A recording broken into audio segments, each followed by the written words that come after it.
احسان بھائی صاحب، آپ سینئر سیاستدان ہیں، سینئر وکیل ہیں۔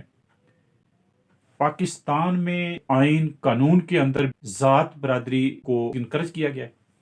یہ صاحب اس کو بیس بنایا گیا۔ مثلا ایک شہری کو پولیس اسٹیشن جانا پڑتا ہے، اگر کسی کی ذات برادری کمزور ہو تو اس کے ساتھ برا سلوک ہوتا ہے۔ جو بات آپ آئین کی کرتے ہیں، بڑے قبیلوں کے بڑے سردار ممبر تھے کانسٹیٹیوئنٹ اسمبلی کے، تمام صوبوں کے، ان سب نے مل کر جو آئین بنایا تو نیچرلی یہ ذات برادری کی بنیاد پہ ہی بنا، تو یہ پھر نیچے تک آئی ذات برادری۔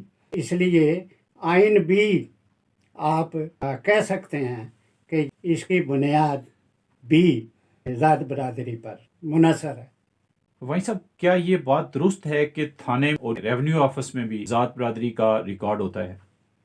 ہر ایک کا تو 22-23 کروڑ عوام ہے، جن کی زمینیں ہیں ان کے جب نام ہوں گے، ان کے والدین کے نام ہوں گے، اور وہ کہاں کا ہے، کہاں اس کا دادا کیا تھا، یہ اس کی برادری بھی وہاں موجود ہوگی۔ وہاں پر انہیں پتہ ہوگا کہ یہ فلاں برادری کا ہے، اور یہی برادری انگریز کی ایجنٹ آ رہی تھی، یہ انگریز سے زمین لیے ہوئے تھی۔ آپ ٹھیک کہتے ہیں، ریونیو بورڈ ریکارڈ میں وہ موجود ہے ذات برادری، اور تھانے میں تو اس لیے موجود ہے کہ وہ انہوں نے دیکھنا ہے کہ یہ کوئی بڑا آدمی تو نہیں، اس کے ساتھ ہم کوئی زیادتی تو نہیں کر رہے کہ ہم مصیبت میں پڑیں۔ اس کی برادری کمزور ہے، انہیں یہ سہولت ہوتی ہے کہ وہ جیسا مرضی ان پہ تشدد کر لے، فکر کوئی نہیں ہوتا۔ سیدھی بات ہے کہ ذات برادری کی بنیاد پر آپ کا سارا پولیٹیکل سیٹ اپ کھڑا ہے۔ اگر آئین یہ محسوس کرتا، جنہوں نے منایا ہے، اگر یہ محسوس ہوتا کہ یہ ذات برادری نے بہت نقصان پہنچایا ہے تو وہ اس آئین کو امینڈ کر دیتے۔ آج کے بعد ذات برادری ختم، اب نام چلے گا، اور شناخت کے لیے والد کا نام۔ انگریز نے سب کا پیدا کیا ذمہ داروں کا، ان کو زمینیں دیں، کوئی مالی تھا، کوئی تھا، ان سے کام لینا تھا۔ یہ کھوکھر ملتان بہت بڑے ذمہ دار ہیں، یہ مالی تھا۔ یہ دولتانے کا باپ ڈاکے مارتا تھا، دادا، اس کو زمین دے کے ایگریمنٹ کیا۔ یہاں کالا باغ سب سے بڑا ذمہ دار تھا پنجاب میں، اس کی میں نے پڑھی کتاب۔ انہوں نے کہا کہ جی ہم عید کے دن سارے ذمہ دار بڑے بڑے کپڑے بدل کے سیدھے جاتے تھے ڈی سی کو سلام کرنے، تو ڈی سی انگریز وہ گھنٹے 2 گھنٹے بعد نکلتا تھا۔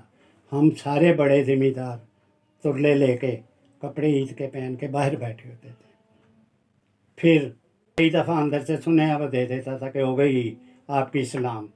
کئی دفعہ نکلتا تھا اور آ کے یوں کھڑا ہوتا تھا، ہم سارے کھڑے ہو کے جھک کے سلام انہیں پہ ہو گئی۔ یہ عزت تھی، کیونکہ اس نے خود پیدا کیے ہوئے تھے یہ ایجنٹ۔ یہاں صاحب انگریز نے جب انہیں زمینیں دیں یونائٹڈ انڈیا میں، چند ذمہ دار ایسے تھے ریاستوں والے جو پرانے چلے آ رہے تھے مغلیہ دور سے، یا اس سے پہلے بھی جب حملے ہوتے تھے اس وقت سے انہوں نے زمینیں ذمہ دار پیدا کیے تھے اپنے۔ تو میاں صاحب انہوں نے ان کو پیدا کر کے زمینیں دے کے ان سے 2 کام لیے انگریز نے۔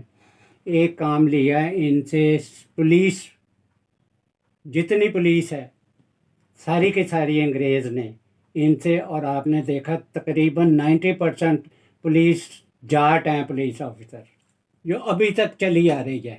اب نکال لو تمام پولیس کے افسروں میں 80% 70% یہ جاٹ ہیں، اور 80% فوج میں دیہاتی تھے، کوئی جاڑ تھا، کوئی راجپوت تھا، کوئی تھا، تو وہی چلے آ رہے ہیں۔ یہ سارے کے سارے وہی ہیں جی، جنہوں نے انگریزوں کی خدمت کی، جنہوں نے انگریز کو قائم رکھا 200 سال۔ اس کے بعد وہی پاکستان میں آ گئے جاگیردار، انہوں نے یہاں قبضہ کر لیے، یہاں کے غلام بنائے، اور وہی ویسے ہی نظام تھانوں کا ہے۔ انہوں نے تھانے میں رکھے تھے پولیس افسر کہ ان کو جوتے لگاؤ،